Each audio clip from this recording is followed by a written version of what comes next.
평택 시민 여러분 안녕하세요. 작은 행복을 찾아 떠나는 감성 여행 평택 문화톡톡의 오소은입니다. 해마다 3.1절이 되면 우리는 대한민국 만세라는 구호를 당당히 외칩니다. 만세는 꺼지지 않는 불처럼 영원히 타오르는 힘을 붙돋는 공동체의 구호로 만세를 부르는 공동체 내부에 영원한 에너지가 존재하길 기원하며 너와 내가 함께 번영하기를 염원합니다. 우리 시에서도 평택 3.1 독립만세운동 제96주년 기념식 및 봉기도 기념비 제막식이 지난 9일 평택호 현충탑 앞 광장에서 열렸는데요. 자랑스러운 선열들의 숭고한 애국심과 자주독립 의지를 계승해 후손들에게 전하기 위한 의미 있는 자리였습니다.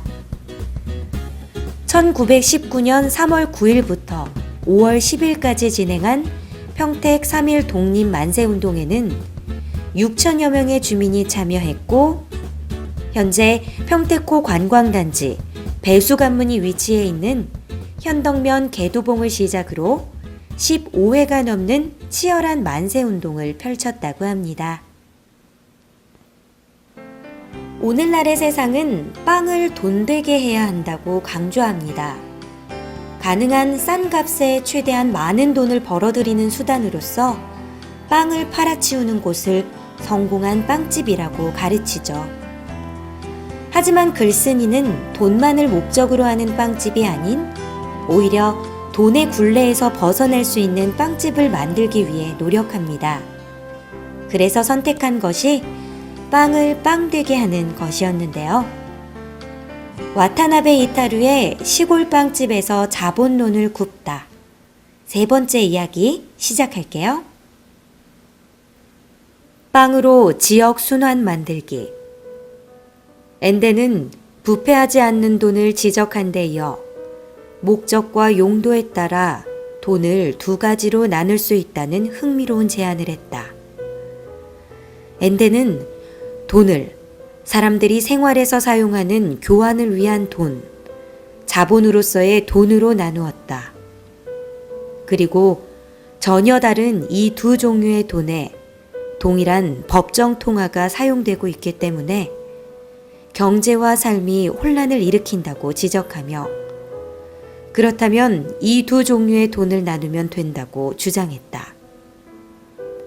그래서 빵집에서 쓰는 돈으로는 도시를 목적으로 한 특정 지역에서만 쓸 수 있는 돈, 지역 통화를 쓰자고 제안했다. 바로 이 지역 통화라는 조금 특이한 돈의 가능성에 당시에 나는 완전히 빠져들었다. 엔데의 유언에서는 지역 통화에 대한 몇 가지 사례가 소개되어 있다. 그 중에서도 내가 강력하게 끌린 부분은 지역 농업을 활성화시켰던 미국의 이타카라는 마을의 통화, 이타카 아워였다. 그 지폐에는 이런 이념이 인쇄되어 있다. 이타카 아워는 우리 지역의 자원을 재활용함으로써 지역 경제를 자극하고 새로운 일자리 창출에 일조한다. 이타카 아워는 우리의 기능, 체력, 도구, 삼림, 들판, 강 등 우리 지역의 본래의 자본에 의해 유지된다. 이 문구가 모든 것을 말해준다. 인간은 지역의 부를 모아 그 지역을 넉넉하게 하는 자원이다. 경제활동이 낳은 부는 자원으로서의 인간이 가진 기능과 자연으로 환원되어야 한다. 빵을 빵되게 하는 일은 곧 사람을 사람되게 하는 일 같아요. 자꾸 뭔가를 넣어서 그럴듯하게 빵을 꾸며내는 것이 아니라 계속 뭔가를 빼내고 자연스럽게 빵의 맛과 영양을 살려내려는 과정을 보면서 돈으로는 결코 환산되지 않는 빵의 가치를 보게 됐죠. 재밌는 것은 빵이 참된 빵이 됐을 때 그 빵은 사람의 건강은 물론 자연을 보호하고 지역 공동체를 되살린다는 사실을 알게 됐어요. 사회를 발효시키는 소상인들의 유대. 마르크스는 이렇게 말했다. 자본주의 경제의 모순은 생산수단을 가지지 못한 노동자가 자신의 노동력을 팔 수밖에 없는 구조에서 발생한다. 그래서 마르크스는 노동자가 모든 생산수단을 공유하는 공산주의를 지향한 것이다. 그런데 미안한 말이지만 그 방법이 잘 돌아갈 거라고는 생각지 않는다. 오히려 이 시대는 한 사람 한 사람이 각자의 생산수단을 가지는 길이 효과적인 해결책이 될 거라고 본다. 그 의미를 잘 표현한 것이 소상인이라는 단어다. 나는 이 단어를 히라카와 가스미의 소상인이 되라 라는 책을 통해 알았다. 우리 안에 있는 힘, 잠재 능력을 살리는 삶과 천연균과 자연재배 또는 뺄셈의 빵이라는 발상과 비슷하기 때문이다. 노동자가 자신의 생산수단을 사적으로 소유하는 것이 소경영의 기초이며 소경영은 사회적 생산과 노동자 자신의 자유로운 개성을 발전시키기 위한 하나의 필요 조건이다. 지금이야말로 소상인의 시대가 아닐까. 교통과 통신 인프라가 정비되어 규모가 작아도 충분히 돌아갈 수 있는 환경이 만들어졌기 때문이다. 특히 인터넷과 소셜미디어는 정보의 수집과 발신을 자유롭게 만들었다. 이 얼마나 큰 무기인가. 저자는 빵을 만드는 일이 착취 속에서 나를 팔고 돈을 버는 노동과는 완전히 다르다고 얘기합니다. 산업노동이라기보다는 세상을 좀 더 아름답게 만드는 예술행위 같은 것이라고 표현하죠.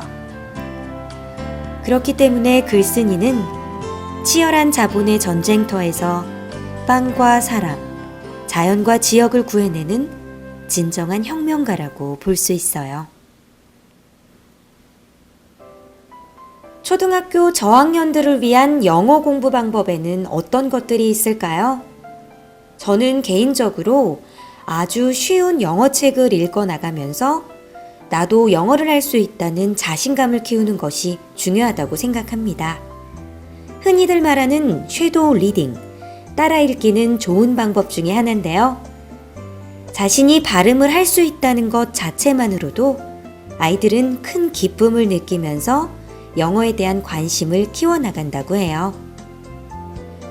우리 시에서도 중학생들의 재능 기부로 꾸며지는 도서관의 영어마을 프로그램이 오는 28일부터 4월 18일까지 매주 토요일마다 지산 초록 도서관에서 진행될 예정인데요. 관내 초등학교 저학년생들을 대상으로 하는 이번 프로그램은 영어로 된 그림책을 함께 읽고 나서 영어 게임이나 그림책 장면 그림 그리기 등의 독후 활동을 진행한다고 하네요. 영어 공부에 관심 있는 학생들은 지산 초록 도서관으로 문의하시길 바랍니다. 지금까지 작은 행복을 찾아 떠나는 감성 여행 평택 문화톡톡의 오소은이었습니다.